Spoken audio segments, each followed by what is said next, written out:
Hi, welcome to Marketing Monday. Thanks very much for joining me. Today, we're going to be talking about 7 easy steps for mediators to do a competitive analysis of their practice. Welcome to Marketing Monday. All right, we've got our coffee in hand. Today's just good old-fashioned black coffee. There we go. All right. Do you want to stay ahead of your competition as a mediator? And that's what we're talking about in today's video. If you're watching, drop me a line, say hello in the chat. I love to hear from you. As always, put questions in the chat if you've got a question or if you've got an idea for a topic that you want me to cover in an upcoming Marketing Monday, let me know. That's where today's topic comes from. Thank you, Eric, for asking this question. So, staying ahead of your competition as a mediator. I know that sometimes we all get a little tired of reacting to the changes in the ADR field, and it feels like we're just sort of never ahead of the curve. And this is one of those things that you can do to get ahead of the curve. You can really avoid a lot of that frustration by regularly conducting a competitor analysis. In particular, if you are in a niche or a geographical region where it's really competitive. Examples in the United States would be California, Texas, Florida, etc. Good morning, Kelly. How are things in Florida? All right, so we've got our coffee. We're ready to go to work. One of the tasks that I help my clients perform when they consult with me about their practice development strategy is a competitor analysis. And so if you haven't conducted a competitor analysis before, you're in for a treat. Today's your day. So I'm going to walk you through the process that I use, including what to consider, and I'll try to provide some examples as I go along. So first, what is a competitor analysis? Well, it's kind of exactly what it sounds like, I suppose. It's where you examine everything that your competitors, perceived or true competitors, in the mediation field or arbitration field are doing. At least the aspects of their practice that are visible. We're not talking about corporate espionage today. This is about how your practice compares to theirs, right? Good morning, Alex. How are things in Texas? So there are lots of really good reasons to perform a competitor analysis as a mediator. I think it's a really common step for business people, business owners like you, to want to stay competitive and sharpen your practice development strategies. And by analyzing your competitors, this is one of the ways that you can do that, obviously. All right, so one of the things that you want to do, or rather one of the benefits of a competitor analysis, is identifying what your competitors are doing right. So this is going to give you insights into what you might also be doing, not in terms of copying, but as a source of inspiration. Hi, Tina. Nice to see you.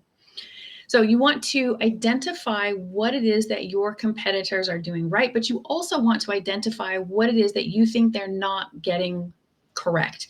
Or maybe they're just doing it absolutely wrong, in your opinion. And this will help reveal the gaps in the mediation marketplace where you are, or any unmet needs maybe that you can fill. It also will help you to establish your unique value proposition. You can compare your company, your mediation services, or your approach to these mediation services, and then identify what really sets your services, your practice apart. I think having the insight of knowing what your unique selling proposition is a big benefit to a lot of us as business owners. Hoot, hoot, Alex. All right. You can also, through a competitor analysis, I think, gain insights into growth opportunities. A competitor analysis will allow you to observe what customers, what clients are saying about your competitors, the problems that they face, the solutions that they're looking for, any feedback that they have. And this information really can help you anticipate growth opportunities in your region or in your niche. So how often should you perform a competitor analysis? I mean, it's your practice, it's your show, it's up to you entirely. My preference is for about every 6 months.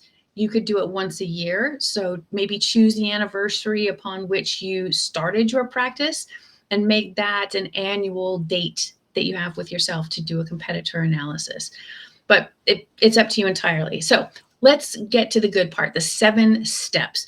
Now, the 7 steps to conducting a competitor analysis for us as neutrals is: 1, you first have to find your competitors. You can find them the way you find any other service provider. You can go to Google, you can do a search there. You can go to LinkedIn, you can do a search there. You can search by keywords, you can search by key phrases. So there's lots of different ways that you can find your competitors. And I'll recommend that you do a little bit on each one of those platforms. Search Facebook, Instagram, Twitter, look right across the board on all of those various platforms. So you'll want to include search terms that are about mediators in, like I said, your geographical space or in your digital space, in your target market niche.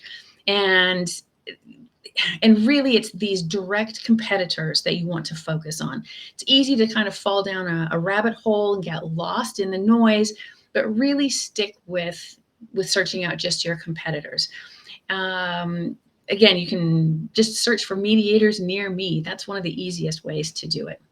The next thing you want to do, number 2 on our list, is outline your competitors' services. And once you've identified those competitors, then you want to take the time to really explore their websites, review their social media, and I mean go a bit deep into their social media. Watch any videos they have, listen to any podcasts that they've produced or been a guest on. You want to search through their posts. You want to pay attention to details, not just the type of services they offer, but also their policies, maybe their confidentiality structures or their fee schedules, any additional resources that they provide. Maybe they also provide a workbook or a tutorial or a book. All of those things, all of those various aspects will really help you to get a comprehensive understanding of your competitors' offerings. And again, then you want to be able to either do better than those folks are doing, or up your game, or recognize that they're not doing something that you think is correct and go the opposite direction. Number 3 on our list today is to analyze how your competitors are engaging with clients. You want to examine sort of the front face of their practice. If we were in a different industry, we would call it their sales process, but that's not how we roll in the resolution industry. But you want to essentially put yourself in the shoes of a potential client of your competitors and go through the steps of, if you can engage with them, sign up for a newsletter or a blog, browse the mediation services that they offer, look at the language that they use. You can look at the details, such as how they present their services. What is their front-facing look, their front-facing brand? More coffee, right? But you want to see how easy it is to navigate their website. You want to see how clarity plays in their behavior or against them when they're describing their services. You want to pay attention, like I said, to their social media feeds, read through any emails that you receive from them. And this will give you a lot of insight about how they engage with their clients, whether they respond to inquiries or comments, sort of the overall tone, the style of their communication. You want to take note of the frequency of their social media posts, the level of engagement that they receive from those posts. and then any strategies that they employ to attract and retain clients. And for some of us, this could be some very clean, no ego involved kind of posts. This could be a post that is very personal. This could be a post, I mean, gosh, the sky is the limit. It could be a whole gambit of things, but you want to note what it is that they're doing. If they're getting the kind of engagement that you think that you want to get, or maybe you're doing a lot better than they are. That's frequently the case. All right, number 4 on our list is evaluating your competitors' pricing and service structure. So while you are exploring your competitors' websites and service offerings, pay close attention to how they price themselves.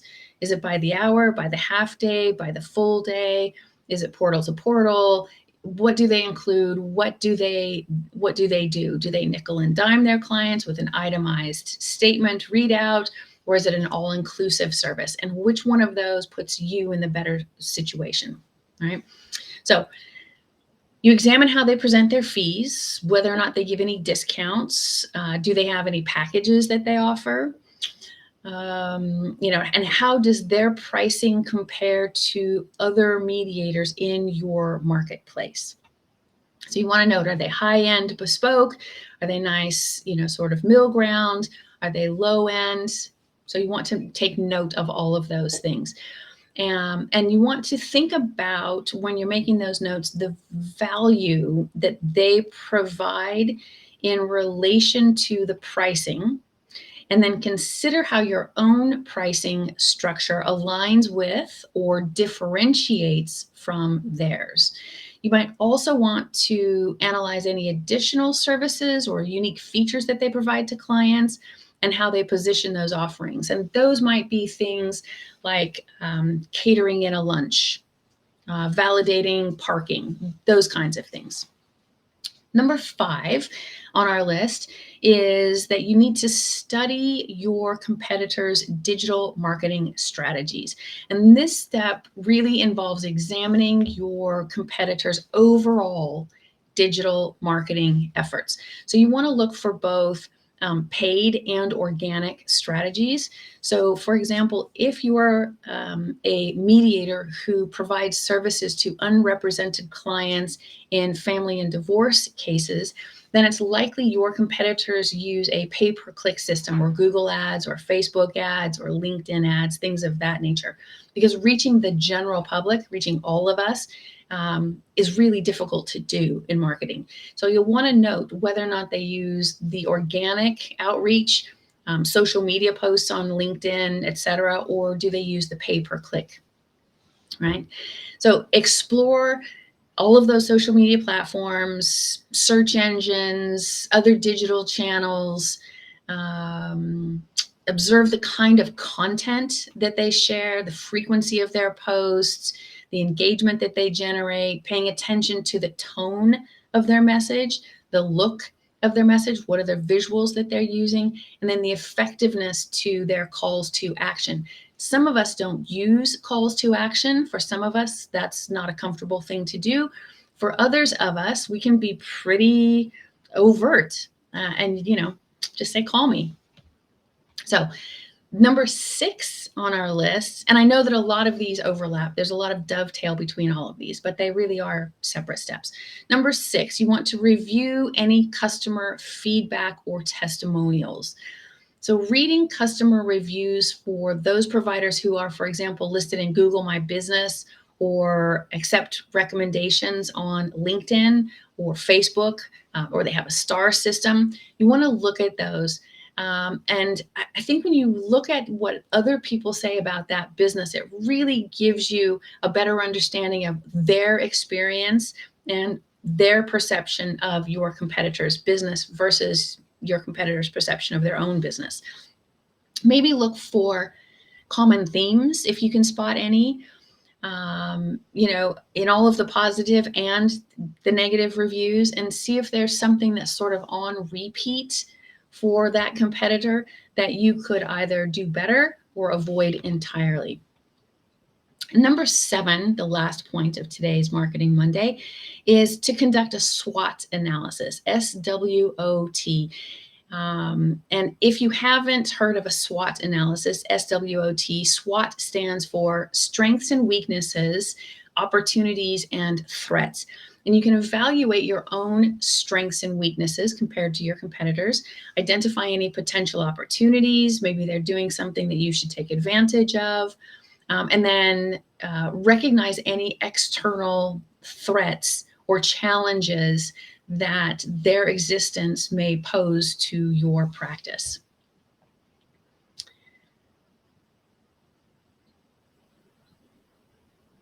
Well, Arnatia, I'm positive I'm saying your name incorrectly. Thank you very much. What a lovely comment. So this is the kind of analysis that I think will really help you develop a strategic plan that leverages your strengths. It will address your weaknesses, and you can fix those then. It will encourage you to capitalize on any opportunities that you spot and be able to stave off any threats that you see coming your way.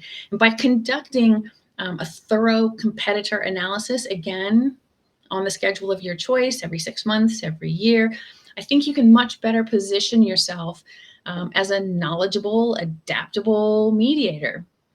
Very Darwinian. Understanding your competitors' approaches, services, strategies, I think really helps all of us make better informed decisions about the path that we want our practice to take. And it helps us to better refine our offerings, stay ahead of that curve that we were talking about earlier, because the mediation field does change.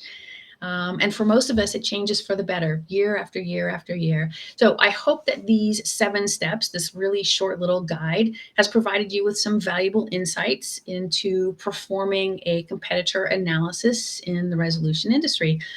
I'll just encourage you to continue to stay informed about your competitors, stay competitive.